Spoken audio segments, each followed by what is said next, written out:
दैनिक देशदूत परिवार यांच्या वतीने देण्यात येणारा प्रतिष्ठेचा उद्योजक शिलेदार पुरस्कार यंदा निफाड तालुक्यातील चांदोरी गावचे उद्योजक दीपक शेठ हरिभाऊ कदम यांना प्रदान करण्यात आला आहे। हा पुरस्कार जाहीर झाल्यानंतर विविध क्षेत्रातील मान्यवर, व्यापारी, शेतकरी तसेच मित्रपरिवाराकडून त्यांच्यावर शुभेच्छांचा वर्षाव होतोय। दीपक शेठ कदम गेल्या 22 ते 23 वर्षांपासून सोयाबीन खरेदी विक्री व्यवसायात कार्यरत आहे। प्रामाणिक व्यवहार, शेतकऱ्यांना वेळेवर पेमेंट देण्याची परंपरा आणि त्यांच्याशी जपलेल्या विश्वासाचे नाते यामुळे त्यांनी या क्षेत्रात वेगळी ओळख निर्माण केली आहे। त्यामुळे परिसरातील अनेक शेतकरी त्यांच्यावर विश्वासाने व्यवहार करत असल्याचं बोललं जात आहे। पुरस्कार स्वीकारल्यानंतर बोलताना दीपक शेठ कदम यांनी या सन्मानाचे संपूर्ण श्रेय शेतकरी बांधवांना दिलंय। आज मी जे काय आहे ते शेतकऱ्यांच्या विश्वासामुळेच, त्यांनी माझ्यावर दाखविलेला विश्वास आणि सहकार्य यामुळेच हा सन्मान मिळालाय, अशी भावना त्यांनी व्यक्त केली आहे। या पुरस्कारामुळे त्यांच्या अनेक वर्षांच्या प्रामाणिक कार्याचा गौरव झाला असून भविष्यातही शेतकऱ्यांचा विश्वास कायम राखत अधिक जबाबदारीने काम करण्याचा निर्धार त्यांनी व्यक्त केलाय। परिसरातून त्यांच्यावर अभिनंदनाचा वर्षाव होत असून विविध स्तरातून त्यांचे कौतुक केले जात आहे। देशदूत परिवाराने जो उद्योजक शिलेदार पुरस्कार दिला त्याबद्दल देशदूत परिवाराचे सरचे स्वागत। तो व्यवसाय साधारणतः 22-23 वर्षापासून माझा व्यवसाय सुरू आहे व हा व्यवसाय शेतकऱ्याशी निगडीत आहे। हा व्यवसाय अगोदर मी 3 वर्ष दुसऱ्या व्यक्तीकडे शिकलो, त्यानंतर तो सर्व आत्मसात करून घेतला।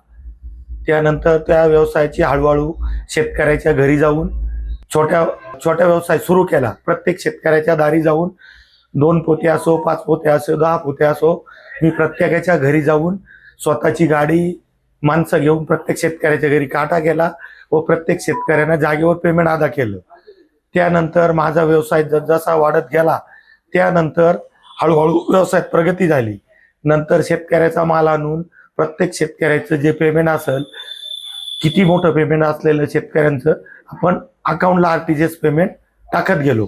त्यानंतर हळूहळू 2 गाव 3 गाव असे करत करत 30-40 गावात माझा व्यवसाय वाढत गेला व शेतकऱ्यांनी माझ्यावर विश्वास टाकला। पुढे साधारण व्यवसाय वाढवण्यासाठी मी स्वतःचं गव्हाचं ग्रेडिंग मशीन टाकण्याच्या ह्याच्यात आहे। शिलेदार पुरस्कारण्याचे गुण साधारणतः शेतकऱ्याचं प्रामाणिक काम करणे हा पहिले उद्दिष्ट, शेतकऱ्यांनी जो माझ्यावर विश्वास टाकला हे दुसरं उद्दिष्ट, व प्रत्येक शेतकऱ्याच्या घरी जाऊन जो माल आणतो वेळेवर शेतकऱ्यांचं पेमेंट जातं, त्यामुळे हळूहळू माझा व्यवसाय वाढत गेला, ते तिसरं उद्दिष्ट। शेतकऱ्यांसमोर जे मोठं आता आव्हान आहे, एक तर पाऊस 1.5 महिना लेट झाला, 1.5 महिन्यानंतर सोयाबीनची पेर झाली, पेर झाल्यानंतर अतिवृष्टी पाऊस झाला, त्यामुळे सोयाबीनचं पीक भरपूर प्रमाणात कमी होण्याची शक्यता आहे। इथून पुढे जर पावसाने जर विश्रांती दिली 15 दिवस तर सोयाबीनचं 60-70% पीक चांगलं येऊ शकेल। सोयाबीनचा उत्पन्न वाढण्यासाठी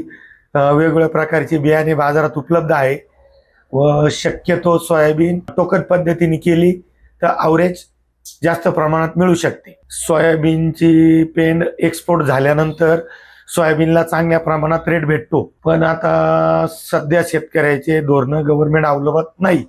सोयाबीन पेंडी इम्पोर्ट होती आणि सोयाबीन एक्सपोर्ट झाल्यानंतर चांगल्या प्रकारे सोयाबीनचा रेट आपल्याला शेतकऱ्यांना भेटू शकते। या पुरस्काराचं श्रेय पहिलं शेतकऱ्यांचं प्रामाणिक काम केल्यामुळं आपल्याला हा पुरस्कार भेटला आणि दुसरं श्रेय देशदूत। ब्युरो रिपोर्ट, नाशिक लोकशाही न्यूज, नाशिक।